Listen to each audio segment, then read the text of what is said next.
명나라는 환관의 나라라고 할 정도로 암군도 많았고 악행을 저지르는 환관들도 많았죠.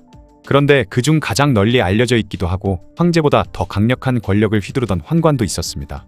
그는 바로 환관 위충현이죠. 중국의 황제들에게는 만세라고 하고 조선의 왕들에게는 천세라고 하는데 이 위충현에게는 9,000세 또는 9,900세라고 했다고 합니다. 그 정도로 막강한 권력을 휘두르던 환관이었지만 그의 마지막은 처참하기 그지 없었는데요. 오늘은 역대 최악의 환관 위충현에 대한 이야기입니다. 위충현의 원래 이름은 위사였는데요. 그는 굉장히 가난했던 집안에서 태어났었는데 문제는 도박에 미쳐 있었다는 것입니다. 도박빚이 너무 많이 생겨버리자 빚을 갚기 위해 아내와 딸까지 팔아버렸다고 하죠. 그러던 어느 날 남에게 개무시 당하는 비루한 인생을 살 바에는 차라리 스스로 거세를 하고 환관이 되기로 마음먹었고 그는 목숨 걸고 스스로 거세를 해버렸습니다. 다행히 목숨을 건질 수 있었던 위사는 운 좋게 사례병 필태감 손섬의 수하로 들어갈 수 있었고 이름을 진충으로 바꾸었죠. 진충은 배운 것도 없었고 글도 읽고 쓸 줄도 몰랐지만 머리가 굉장히 똑똑했는데요. 그 비상한 머리로 얼마 안 가 손섬의 눈에 드는데 성공해 황궁의 창고를 관리하는 직책을 맡게 되죠. 그런데 당시 환관들의 우두머리는 왕안이라는 인물이었는데요. 왕안은 성품이 굉장히 강직하고 정의감이 투철한 인물이었기 때문에 대신들과도 트러블이 없었고 심지어 대신들도 그의 인품을 존경할 정도였습니다. 진충은 왕안의 눈에 들기만 하면 더 높은 위치로 오를 수 있을 거라 생각해 왕안의 최측근 중 한 명인 위조에게 접근하기 시작했고 얼마 안 가 위조의 마음을 얻어 의형제를 맺기에 이르죠. 그리고 위조의 천거를 받아 왕안의 측근이 되는데 성공했으며 그렇게 천계제의 친어머니인 왕제인의 수발을 드는 직책을 맡게 되었습니다. 그리고 왕제인의 환심을 사기 위해 어떤 일이든 마다하지 않았으며 동시에 주유교를 키웠던 유모 객씨에게도 접근했죠. 원래 유모는 주유교가 어느 정도 잘하면 더 이상 필요가 없어지는 존재이지만 주유교는 객씨에게 미묘한 감정을 느끼고 있었는데 이것을 진충이 눈치를 챘던 것입니다. 또한 객씨는 진충과 의형제를 맺었던 환관 위조와 대식관계였는데 위조가 정신없이 바쁜 틈을 타 그녀의 마음을 사로잡아 버렸고 아무도 몰래 간통까지 벌였던 것이죠. 일설에 따르면 진충은 거세를 했지만 다른 보통 환관과는 달리 생식기가 남아 있었고 그 덕분에 객씨와 그런 사이가 될 수 있었다고 합니다. 그리고 이후 진충은 객씨를 빼앗은 것도 모자라 자신을 도와줬던 의형제 위조를 모함해 귀향을 보내버리기까지 했죠. 그러던 1620년 갑자기 태창제가 세상을 떠나버렸고 이후 주유교가 천계제로 즉위하게 되었으며 황제가 된 지 한 달도 채 되지 않았을 때 총애하던 유모 객씨를 봉성부인으로 책봉했습니다. 이후 객씨는 태후보다 더 강한 권세를 누리게 되는데요. 잠깐 객씨에 대한 이야기를 해보면 객씨가 한여름 더위를 싫어하자 천계제는 그녀에게 시원한 그늘집을 지어준 뒤 얼음을 계속 주었다고 하고 국내에서 어딘가 이동할 때는 항상 가마를 타고 오갔으며 그녀가 어딜 갈 때 수행하는 인원만 수백 명에 달했다고 합니다. 그리고 밤에 그녀가 다닐 때는 그녀의 수행원이 들고 늘어선 등불이 마치 은하수가 흐르는 것처럼 보였다고 하죠. 또한 천계제의 자리 옆에는 항상 객씨의 자리도 마련되었을 정도로 그녀는 천계제의 총애를 받아 강한 권세를 누렸습니다. 그리고 객씨와 연인 관계이던 진충 역시 객씨의 입김에 힘입어 사례감의 병필태감으로 오르게 되는데요. 병필태감은 각부 대신들이 올린 각종 문서들을 선별하여 황제에게 보고하거나 황제의 명을 대신들에게 전달하는 일을 하던 직책이었고 그렇게 진충은 천계제의 눈과 귀가 될 수 있는 위치에 올라서게 된 것이었죠. 또한 정치에는 전혀 관심이 없고 오직 목수일에만 몰두하며 지내던 천계제는 결국 진충에게 모든 정사를 일임해버렸습니다. 그리고 진충에게 충성스럽고 현명하다라는 뜻의 충현이라는 이름을 하사했고 그렇게 그는 원래 성을 붙여 위충현으로 이름을 바꾸게 된 것이죠. 그렇게 위충현은 본격적으로 권세를 휘두르기 시작했습니다. 그는 자신에게 위협이 되는 인물들을 모조리 제거하기로 마음먹었죠. 그리고 첫 타깃을 강직한 성품이던 환관의 우두머리 왕안으로 삼았습니다. 왕안은 천계제가 즉위하고 나서 새 술은 새 부대에 담아야 한다라며 자신은 마땅히 사직해야 하고 다른 새로운 인물에게 사례감을 맡도록 해야 한다고 천계제에게 고했던 것이죠. 이때 천계제는 왕안이 계속 사례감을 맡았으면 했지만 객씨가 천계제에게 그의 사직서를 받아들여야 한다고 말했고 그렇게 왕안은 사직하게 된 것이었습니다.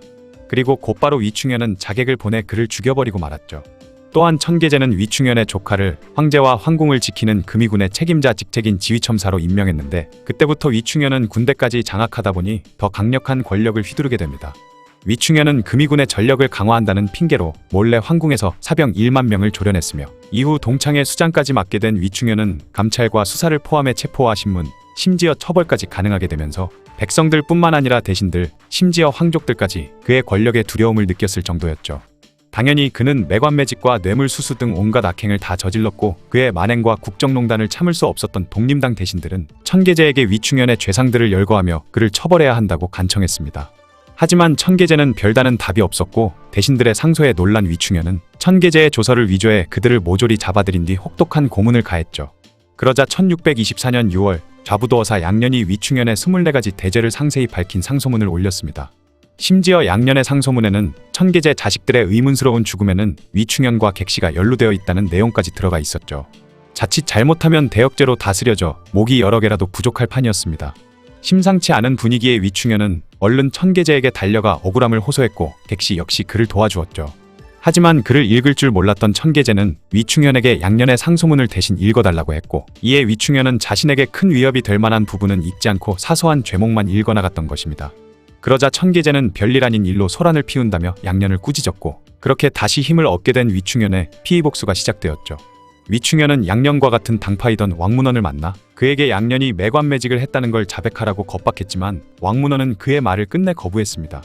하지만 위충현은 그냥 스스로 왕문헌의 자백서를 만들어버렸는데, 자신이 말하지도 않은 걸 자백서에 적어놓은 위충현을 보고 왕문헌은 귀신이 되어서라도 너희들을 지켜볼 것이다 라고 소리쳤다고 하죠.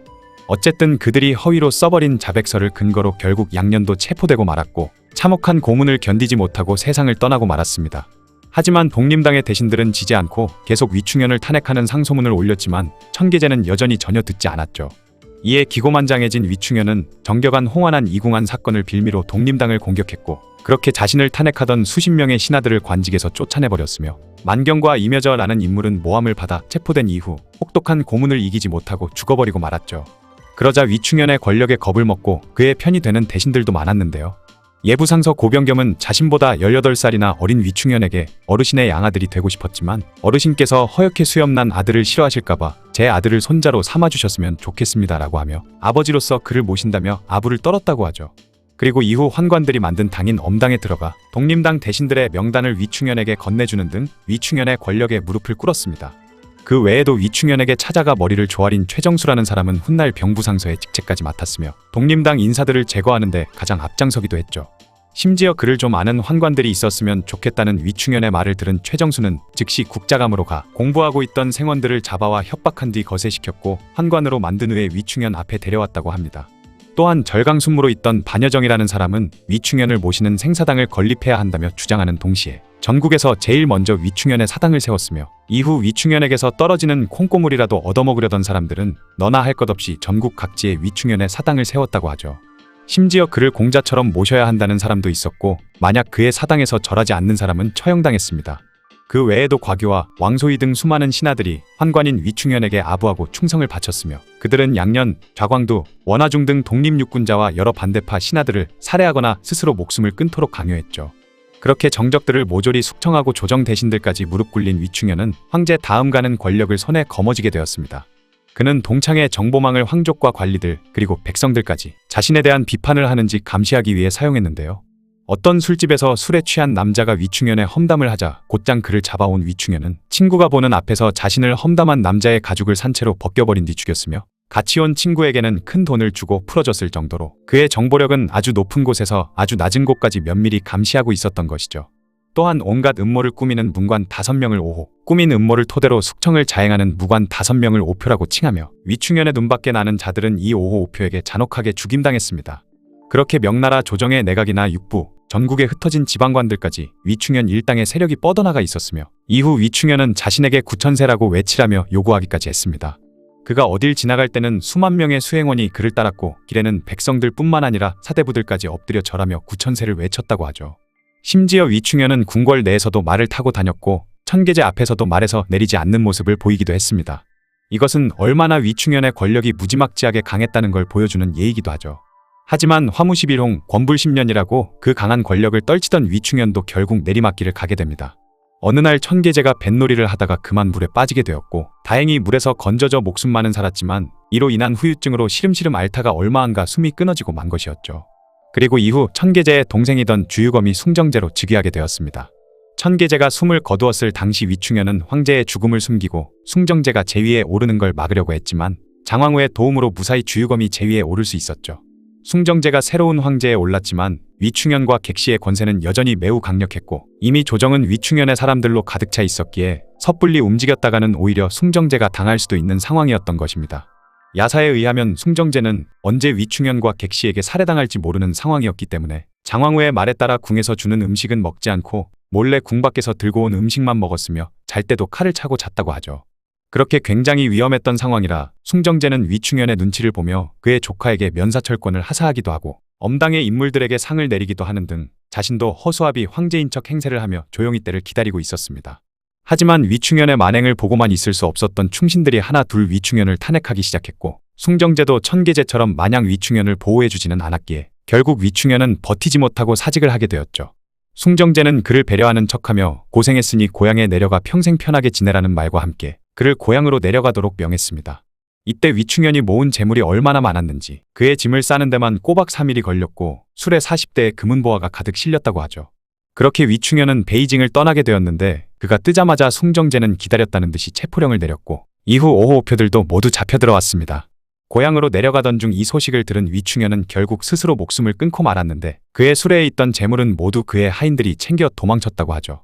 황제보다 더 강력한 권세를 휘두르며 사람들에게 구천세를 외치라 강요한 위충현은 권력을 가진 지 고작 7년여 만에 비참한 최후를 맞이하게 된 것입니다. 이후 그의 시신은 목이 베어져 효수되었고 그의 몸은 천갈래 만갈래로 찢기는 천찬만륙의 극형을 받게 되었으며 각지에 있던 그의 사당과 상들 역시 모두 파괴되었죠. 거기다가 재산도 몰수되었고 그의 일족들 역시 싸그리 처형되었습니다. 객시 역시 잡혀온 뒤 고문 끝에 악행을 모두 자백했고 그대로 몽둥이에 맞아 죽고 말았으며 그를 따르던 신하들 환관들 역시 작게는 삭탈관직, 유배형에 그쳤고 그 외엔 모두 처형당하고 말았죠. 이때 죽임당한 엄당 인물들이 총 261명이나 되는데 당시 조정 관리의 수가 800여 명 된 걸 생각해보면 거의 관리들 중 3분의 1의 목이 날아간 것입니다. 이 일을 흠정여간이라고 부르죠. 위충현을 섬겼던 인물 중 한 명인 고병겸은 비록 목숨은 건졌지만 관직을 삭탈당한 후 집으로 돌아갔는데 화난 군중들이 집을 태워버렸고 그렇게 군중들에 의해 죽임당했다고 합니다. 이렇게 명나라를 뒤흔든 위충현의 세력은 모두 정리되었지만 이미 명나라의 명우는 기울대로 기울어져 있었기 때문에 위충현이 죽은 이후 불과 17년 만에 멸망하고 말았죠. 조천왕해록에는 이런 구절이 있는데요. 바로 천하의 권세를 가진 자는 첫째는 태감 위충현이요 둘째는 갱내저요 셋째가 황상이다 라는 구절이죠. 이 구절로 당시 위충현의 권세가 얼마나 하늘을 찌르고 있었는지 미루어 짐작할 수 있습니다. 암군과 간신의 환상적인 콜라보는 당시 중국 대륙을 지배하던 제국 명나라를 멸망시키기에 충분했던 것 같네요. 지금까지 중국 역사상 최악의 환관이라고 할 수 있는 위충현에 대한 이야기였습니다.